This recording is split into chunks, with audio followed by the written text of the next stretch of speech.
أصعب خيبة أمل بتعيشها الست لما تكتشف إن جوزها برا البيت ملاك وحنين وكريم مع الكل، وجوه البيت قاسي وبخيل حتى في الكلمة الحلوة.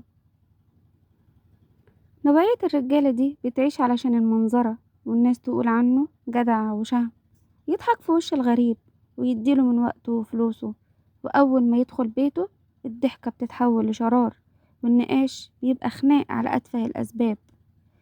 اللي ملوش خير في مراته وعياله اللي شايلينه في التعب، عمر ما خيره للغريب هيكون حقيقي، ده مجرد وش ومصيره هيتكشف.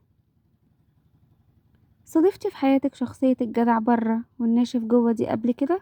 قوليلي في الكومنتات. ولو عندك حكاية وجعاكي من الخذلان ده ابعتيها لي في الرسايل. صندوق أسرارنا بيسمعك بكل سرية ومن غير أسماء. ما تنسوش تشتركوا في القناة وتفعلوا زر الجرس علشان يجيلكوا كل جديد. مع السلامة.